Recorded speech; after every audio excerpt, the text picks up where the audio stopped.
Ladies and gentlemen, welcome back to the Party Talk podcast, where we empower leaders in youth drug prevention. I'm so excited to introduce to you today Jeffrey Johnston. This guy is on a quest to improve mental health in young adults and youth all across the country. He is debuting a phenomenal product. I've been hearing about it from people around him, which just tells me this has got to be something good. And today you're going to get a sneak peek into Brightn, his new mental health wellness app, and what he's trying to do across the country. So enjoy this episode of the Party Talk podcast. What's the latest happenings? Same stuff. Just had a soft launch with the app, and feedback's been good. I think last time I saw we're in 9 countries, which, sometimes that's like 2 downloads in a country and it counts as a country. But, we're getting good feedback. And just today I got an email from an organization called Drug Free Clubs of America.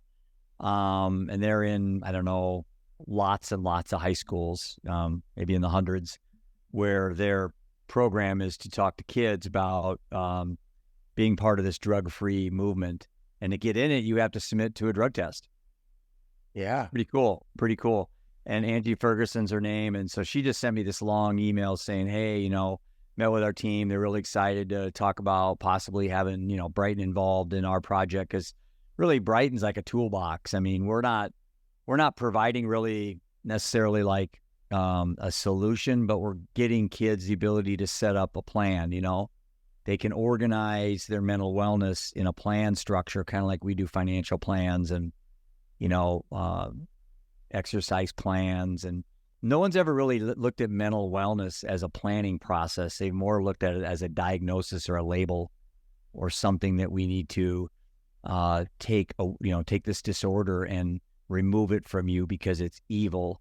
Right. We don't, and that's negative. That's all negative. And kids look at all these things as these problems with them. And instead of someone saying, no, these, I had a kid the other day say to me, what'd she say? I am depressed. And I said, no, as a boy, I am depressed. I said, no, you're John.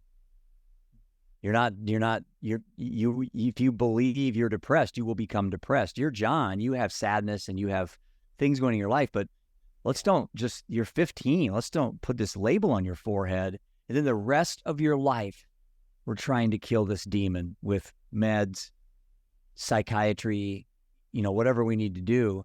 So anyway, the story you just told, that's just what it is every student has a body and a brain.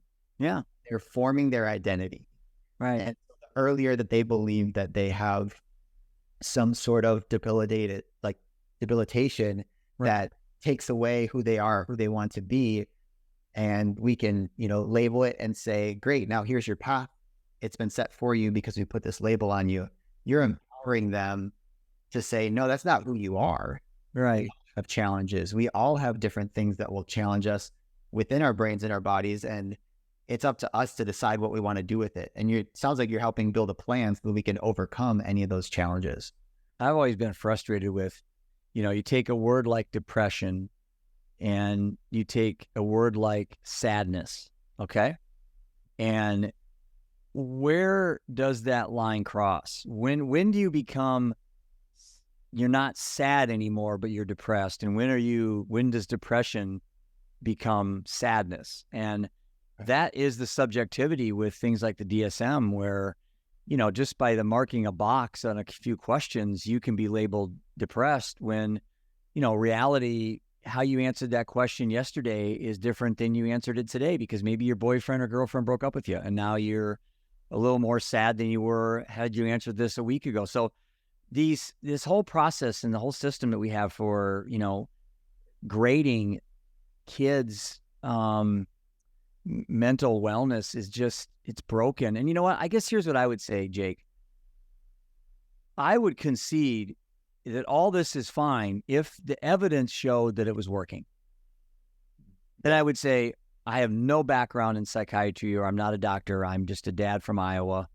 And it's great to see suicide ideation drop. It's great to see, kids their happiness at school's gone up. It's great to see The overdose deaths drop. It's great to see, but the problem is it's not. And every even adults, almost every statistic, even obesity, things that can create mental health challenges are higher. It's like, so what's our choice, right? We can just continue prescribing meds and making more labels and telling more kids if they don't take this pill, they'll be a werewolf at midnight, and enrich big pharma, or create this system where we're not codependent on these companies and these organizations. I'm not a conspiracy theorist, but at some point, someone's got to draw a line in the sand. I'm tired of people dying, Jake. I'm tired of people being unhappy. I'm tired of people giving up. In a time when humanity has the most abundance they've ever had, we are, no question, the most miserable we've ever been.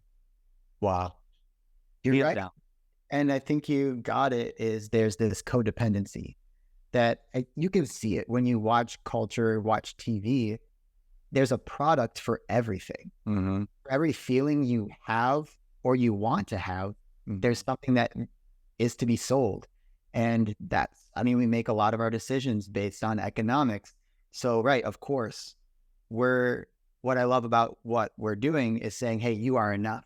You are sufficient. Yeah. You need to put in the work who you are, and that can lead to an amazing life. You don't need the extra, the medicine or whatever it is. And again, like, I'm not going to argue with a doctor with a PhD in a certain topic if it's working, but we've also... If it's working. Right. We've also seen the opioid epidemic, though. Yeah. Doctors prescribed that, and look what happened as well. Yeah. And then they blame they were lied to, and they're not really taking accountability. And maybe they were lied to, but isn't their job to vet that? Isn't their job to dig deeper, or is their job just to sell car parts, or just try to, it's a crappy car, but they're just pushing parts, and that's, in a way, it's like, I watched the movie Dope Sick, and everyone kind of jumped in and defended the doctor. My dad's a doctor, so I'm not trying to throw anybody under the bus, but it's like, sure, we can point the finger at Purdue Pharmaceuticals and Big Pharma, and the doctors seem to be deflecting a lot of, they didn't tell us Oxy was very addictive, highly addictive. And well, maybe they didn't, but you're also a doctor, and you're also highly intelligent in these areas, or at least your education, or that thing on your wall that says you're a PhD claims that you are. Do we blame the kids? Do we blame the parents? I think there's a little culpability all the way around. If you watch that movie Dope Sick, and now the new one Painkiller on Netflix, which I haven't seen yet, I don't think I need to, because Dope Sick was fine for me. And my story, and maybe your followers don't know it. But I feel like I have a dog in the hunt, literally. And these things very much frustrate me. And I think the more I grow my advocacy, I'm trying to stay away from being an activist, because activism can be negative, whereas advocacy is positive. So, but I find myself being pulled into that area where I don't want to go, and that's being that angry fentanyl dad, or that angry dad out there. I don't want to be that. I want to change the world with love and abundance, and that's really what our app is all about. And that's why I'm committed to Gen Z and trying to find the best people out there, and you're one of them. I love what you're doing. You and I just met. I don't know a lot about what you do, but what I have learned is impressive and so needed. And it sounds like it's very refreshing, what you're doing. Yeah. Thank you. Thank you, Jeff. And I do want to kind of unpack everything you're doing, because we just went off to the races when we started this thing. That's attention deficit. It's fun. It's like you strap on and just hold on. You don't know where it's going to go. Let's do this. I would love to start with just share all the excitement about Brightn, and then would love to end with just like your heart behind all of this. As far as like, if we have a map of where we want to go throughout today's interview, can you share like, what is Brightn and why do we need it? Yeah. Well, in order to answer that question, I do probably have to reverse it. And I have to tell a little bit about my background first, and then I'll get into the motivation. But I live in Cedar Rapids, Iowa. I'm 57 years old. For 34 years, I ran an investment company called Premier Investments of Iowa. That's what I thought my calling was in life, was to help people open up IRAs. And, I liked it. I liked talking about money. It was I got into the behavioral economics of people's relationships with money, and that was very fun to me. It wasn't the quantitative side of my job. It was the qualitative side, the human element of what can money do to you from an altruistic standpoint, from a charitable standpoint, from providing you more time in your life with people you care about. So that was all going great.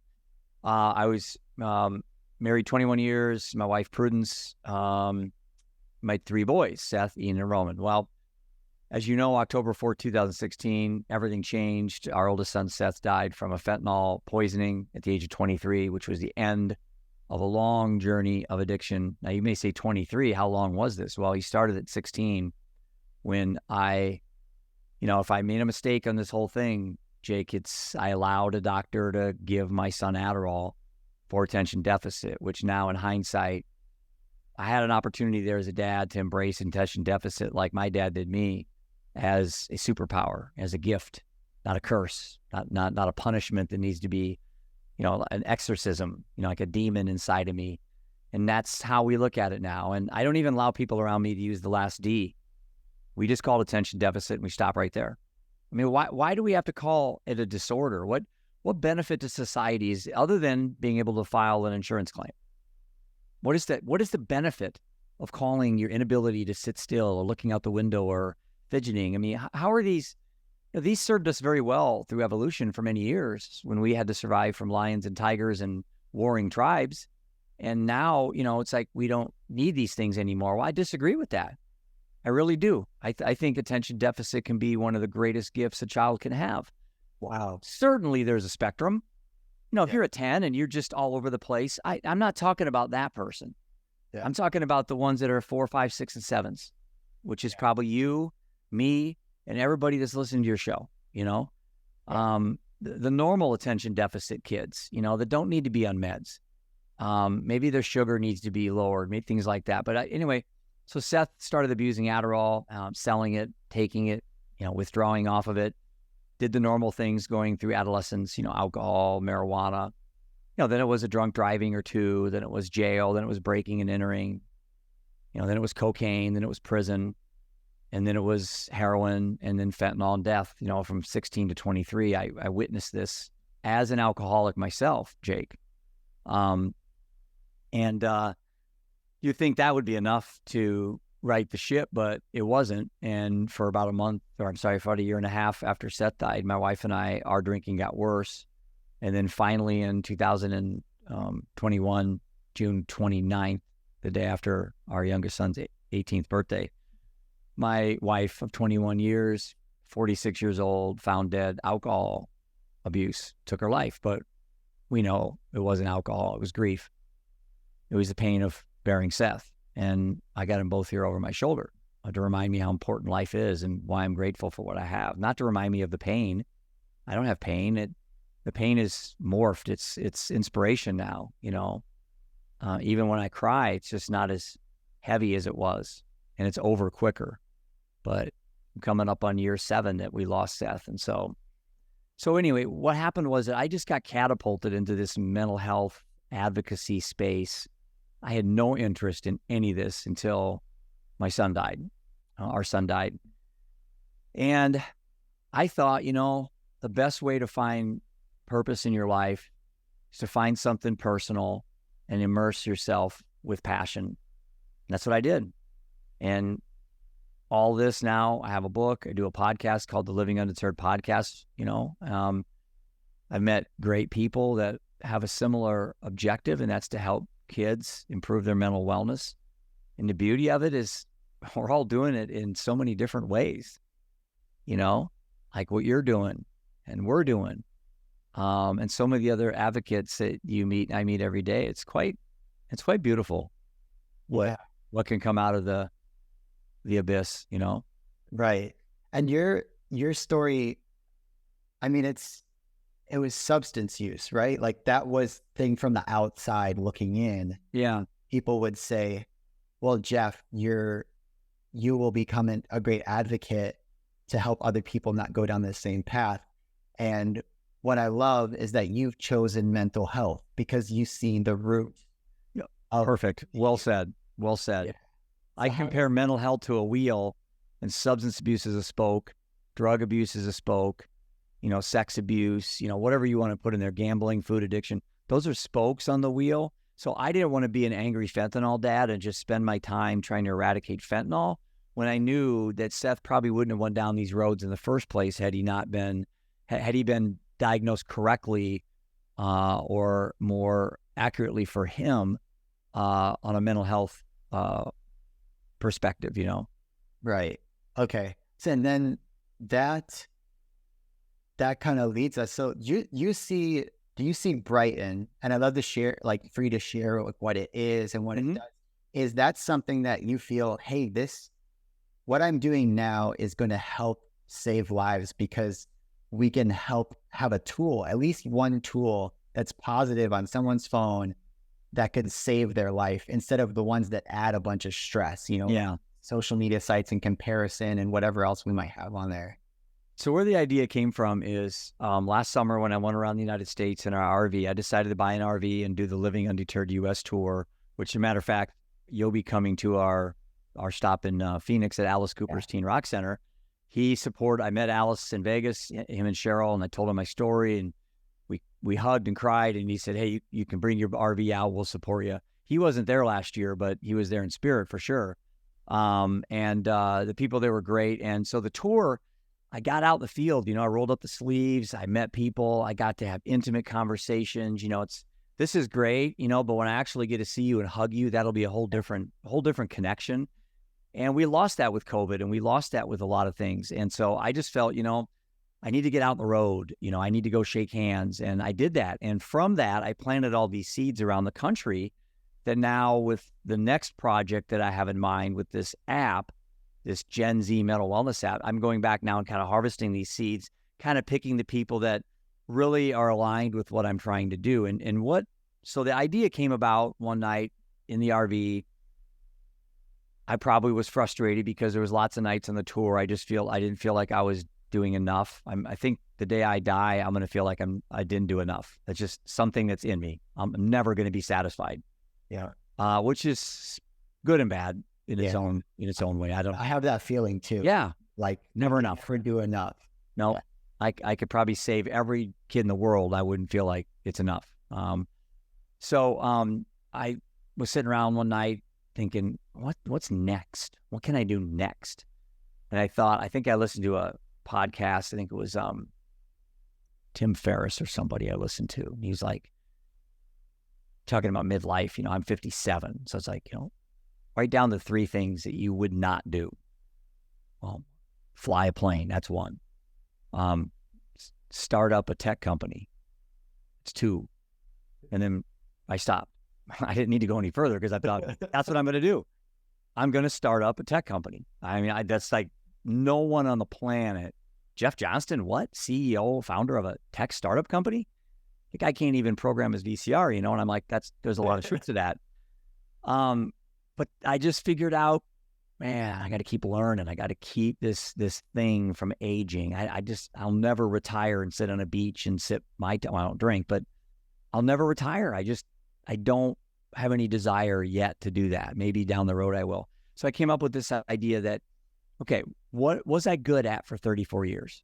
I was good at financial advising. I was good at helping people put together their finances and, see a future. And I could plant these intangible things in their mind. It's one thing to sell a house or a car when it's right there, it sells itself. But when you're selling retirement, what does that look like, right? You got to put something that's intangible in someone's mind and then show them what it looks like 30 years down the road. It's hard to do, very hard to do, but became very good at it. And I thought, well, isn't mental health kind of that way? How do you sell mental health, mental wellness to a 17-year-old when they can't look at it, feel it, and touch it? And I said, well, maybe they can. Put it on the phone, make an app, right? So I started researching it, and I hired a company out of Washington, D.C. called 3 Advance. I spent a lot of money. I've done well financially. I could either just take it every day and kind of look at how well I did and buy a bigger car and I was going to say bigger car, faster house, but that wouldn't make any sense. Oh, it's been a long day. Bigger house, faster car. And I thought, well, no, I'm just going to take the success I've had in the investment business and I'm going to develop And this is what our elevator pitch is, Jake.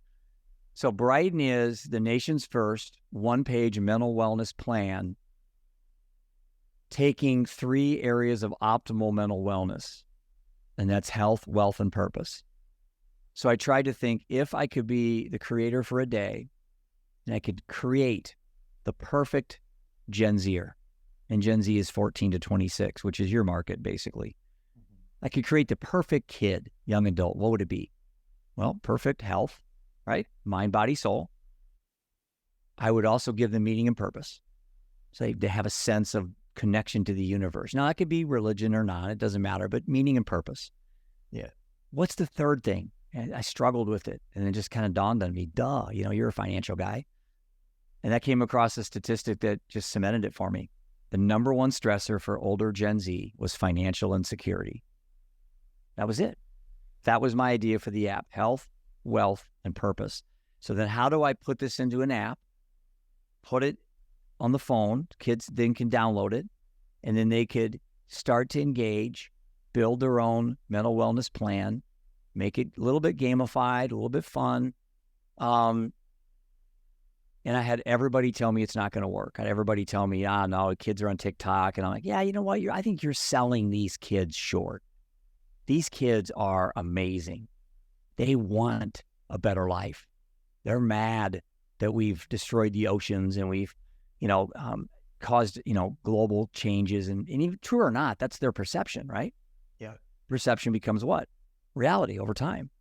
So, so that was my driving force. And then really the thing that really put me over the edge was the name Brightn. Our tagline is, let's brighten young minds, let's brighten young lives. And when Seth died, his daughter was born 3 weeks later, and her name is Brightn. And so Brightn now has a special meaning. For people looking at the app, they see Brightn, they probably think, oh, that's a cool name. But to me, it's just more than that. It's the legacy. Because someday my granddaughter is going to ask about Dad. And I want her to know Seth brightened my life.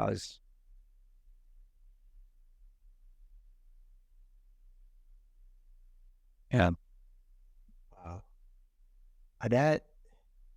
So you've put in basically everything from your past, like not even just your experiences and your relationships, with your kids and your wife that are, like they've passed on.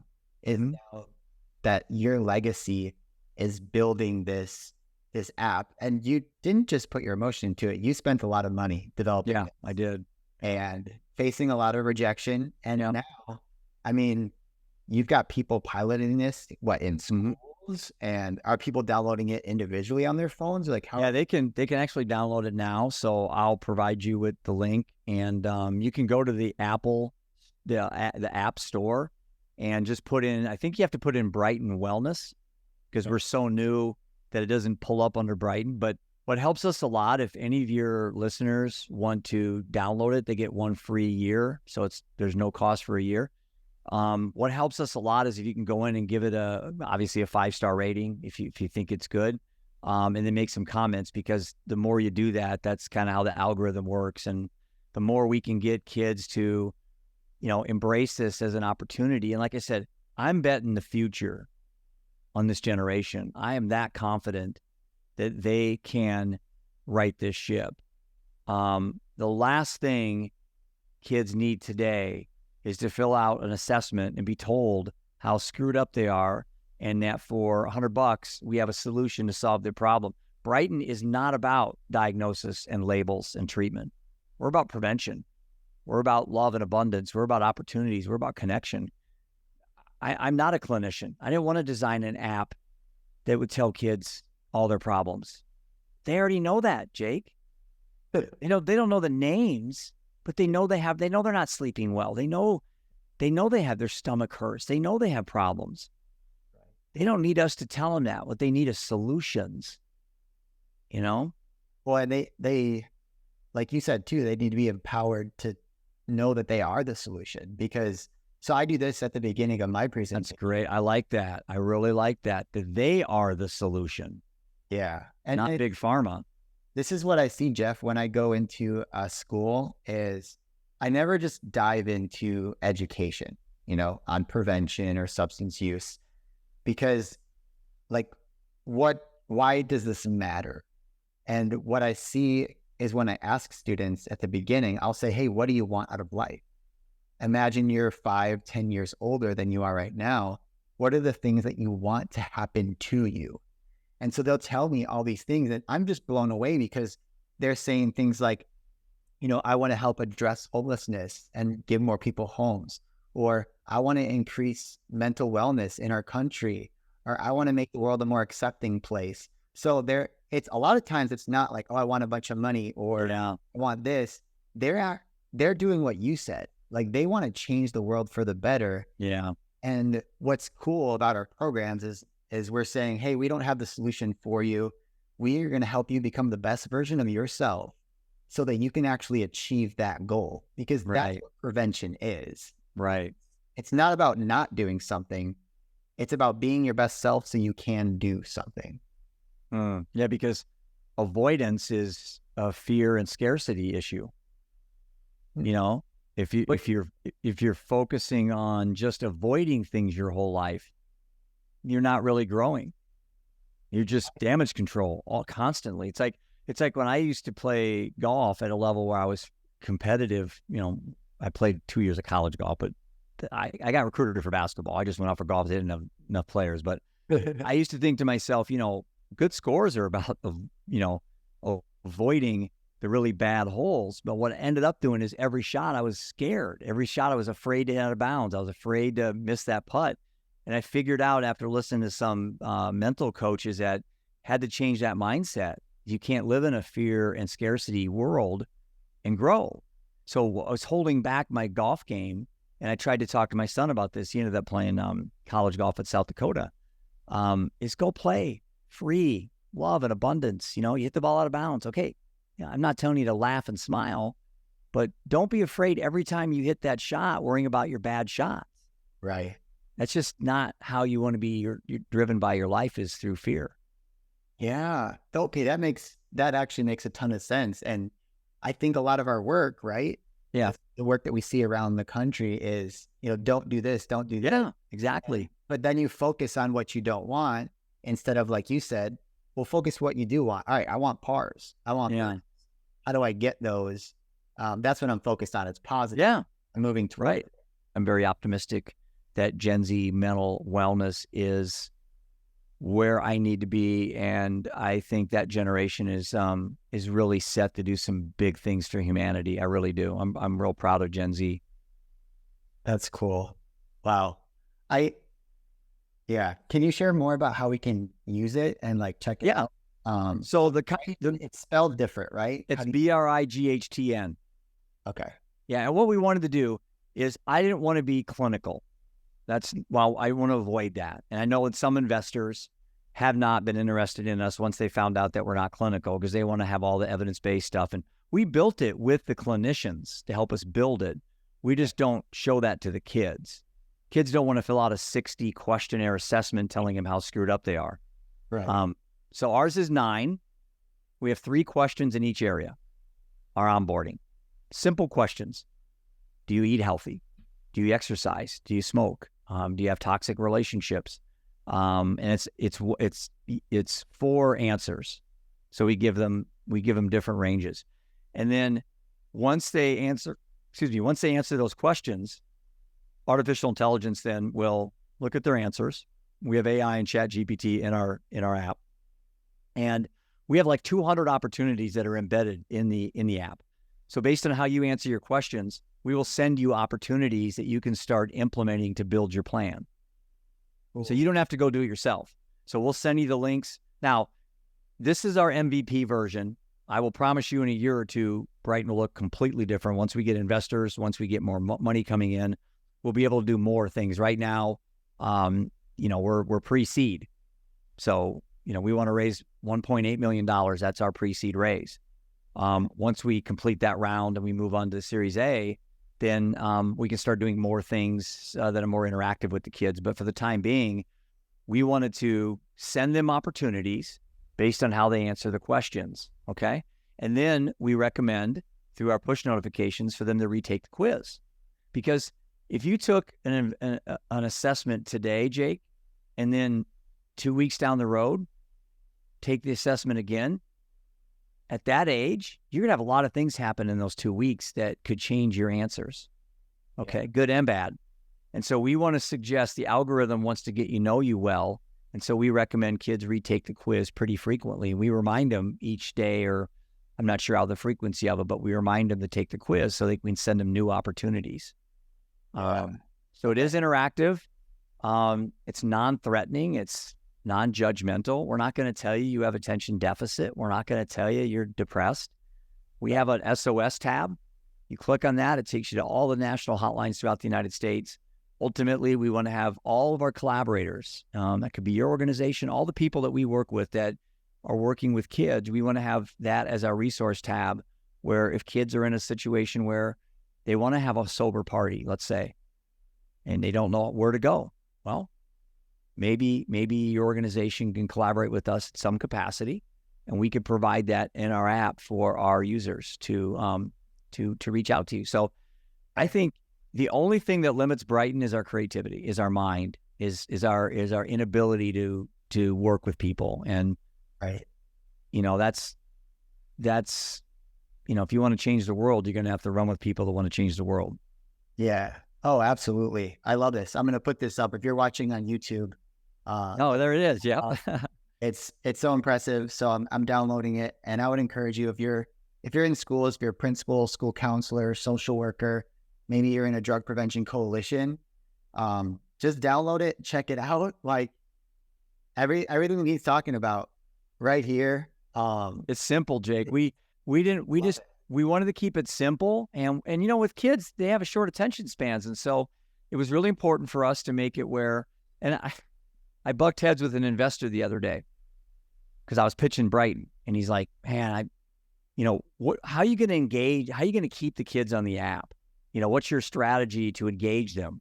Keep them on the app?" And I'm thinking to myself, "Man, you don't have kids, do you? Because if you did, you want them on the app? If you did, you wouldn't ask that question. You'd be more concerned about their mental wellness. We don't want to addict kids on Brightn. Here's my thing to you. It's not your time on Brightn. It's your timing of Brightn during the day. The first 30 minutes, first 15 minutes, first 10 minutes, key. It's huge. Over lunch hour, during the school day when you have free time. Yeah. After you get home from school, before you go to bed, after dinner. So we want key selective times during the day just for your attention for that short, maybe it's 5 minutes, maybe it's 10. We're not telling kids to replace TikTok. That's a fool's proposition. I'm not going to come to the market with an app telling parents we're going to get them off social media. Because we're not a social media app. No, that's not the purpose. The purpose is to improve mental wellness. That's it. And being on the app is for learning so that they can be well throughout the day. And if they want to stay on the app, I think as we get investors and we build this out, we'll have more content, and maybe kids will stay on it for 2, 3, 4 hours in a day. As long as they're filling out the surveys and we're getting data that it's improving their mental wellness, then what parent's going to have a problem with that? Yeah. What in your imagination in, the next few years or whatever, is it something where, hey, I'm having a tough day, I hop out and like there's different coping? That's right now. Yeah, that we have a few things on the app. We have a thing called the Brightn wall, where we're allowing kids to submit a picture. We'll vet the person, make sure they're legitimate, or they don't want a photo of themselves. They can use one of our avatars we'll provide, and they can give a paragraph of why Brightn, why they started Brightn and how they benefited. And right now we have 6 kids on the app, and I'd like to get 600. And then what happens is over lunch hour, you just got bullied and you feel down. You can jump on the Brightn wall and you can see all these other kids that are in the same boat you're in, some the same age, some could be your same school district. And I think that sense of, what, I'm not by myself, I can't really reach out and communicate with kids because I can do that on Snapchat and Instagram and all that. That's why we're not going to try to compete with the big boys just yet. But if we can get kids to engage with themselves first, okay, self-assess, autonomously build a mental wellness plan, then down the road when we start building out Brightn. Maybe we'll have a social aspect of it, but I'm really hesitant to add that. I just think that adds a toxic element. I can't, and then I got to start vetting who's talking to my kids, and I don't know. I'm not thrilled about that yet. Right. I'm glad you're the one who is founding this app, because you are looking at it through the right lens of Dad's lens. Yep. Yeah. And like, this is the purpose of the app. And we're not going to delineate from it. It's not going to become these other things. There are other apps out there that will do that. Is like, what your lane is. Jeff, I want to say thank you for sharing Brightn with us, allowing people to download it for free and to test it out.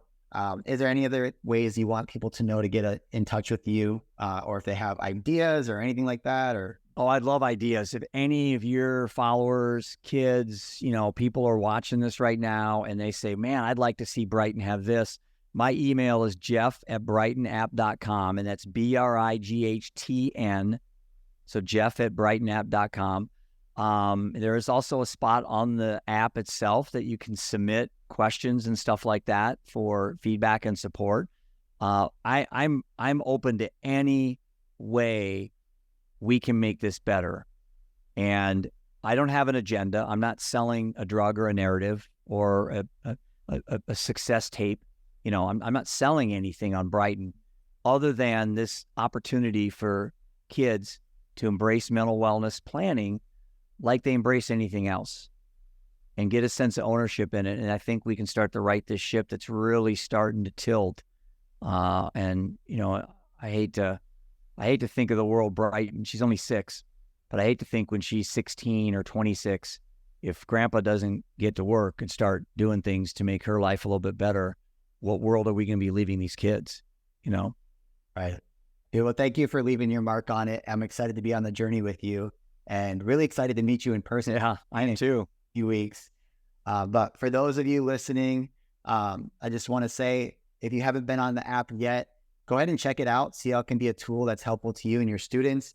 And thanks for tuning in to this episode of Party Talk, where we empower leaders in youth drug prevention. And Jeff, thank you so much for being on the show. Party on, man.